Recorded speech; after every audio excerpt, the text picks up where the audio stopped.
Dimanche 21 avril, bonjour et bienvenue dans le Flash d'information. Les lampions se sont éteints hier sur le Massa, le marché des arts du spectacle africain d'Abidjan. Un marché des arts du spectacle réussi à tout point de vue. Le tout nouveau prix instauré pour célébrer l'initiatrice créatrice du marché, Henriette Dagri-Diabaté, a été remporté haut les mains par Lérier Sankofa, chorégraphe hors pair. C'est un prix dédié à l'innovation féminine. Autre temps fort de cette magnifique cérémonie de clôture, c'est l'annonce d'un fonds d'1 milliard de francs CFA pour le soutien à l'industrie culturelle. Franck Quadio, qui était sur place, a pu assister à la signature de la convention tripartite. On verra cela dans le 13h. Quatrième révolution industrielle, promesse pour l'Afrique. C'est le thème du Forum African Digital Week, édition 2024, qui vient de se tenir dans la commune de Treichville. Il était principalement question de l'industrie 4.0 et les travaux au cours du forum visaient à mobiliser et mettre en réseau les acteurs du digital en Afrique. D'autres précisions avec Juliette Ouéa du service économie de la rédaction. L'heure de l'industrie 4.0 a sonné. Cette révolution touche tous les secteurs, notamment l'agriculture et l'automobile.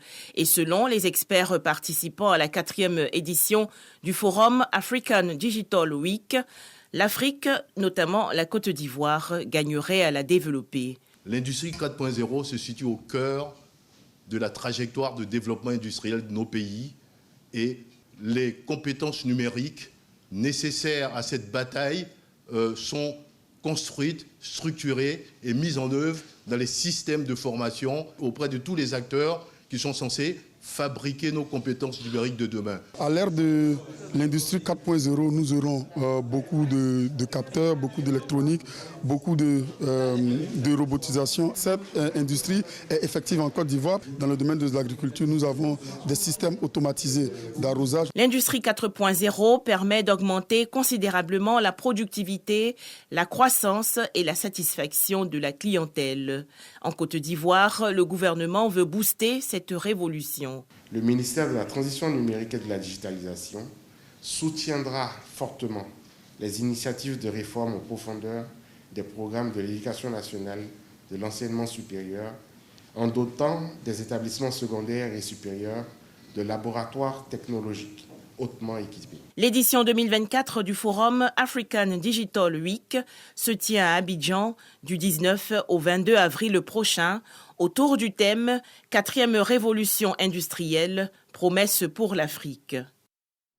Ils sont au nombre de 5, ces opérateurs de la filière cacao et un artisan chocolatier qui sont les bénéficiaires du tout premier voyage d'affaires organisé dans le cadre de la mise en œuvre du projet pilote pour la mobilité entrepreneuriale entre la Côte d'Ivoire et la Belgique. L'objectif, c'est d'aller y nouer des partenariats d'affaires et améliorer leur compétitivité à travers un parcours de mobilité légale. Le projet est financé par l'Union européenne. Il est exécuté par l'Agence belge de développement, mais en collaboration avec le ministère du Commerce et de l'Industrie.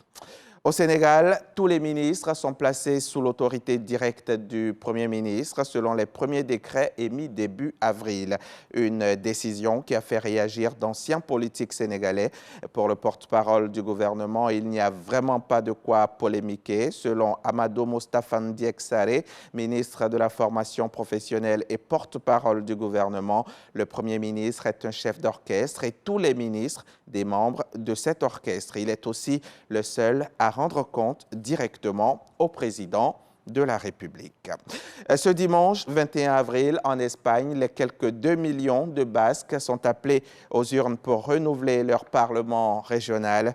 Ce n'est pas un scrutin comme les autres puisque pour la première fois, EH Bildu, l'héritier du bras politique de feu, l'organisation terroriste ETA qui a assassiné environ 850 personnes tout au long de 4 décennies et s'est dissoute en 2018, est donné largement favori et pourrait s'imposer sur les nationalistes conservateurs modérés du PNV qui sont à la tête de la région depuis 45 ans. EH Bildu pourrait donc s'imposer sans pour autant gouverner, car le Parti socialiste basque devrait s'allier avec le Parti nationaliste basque pour diriger la région et ainsi préserver les équilibres politiques.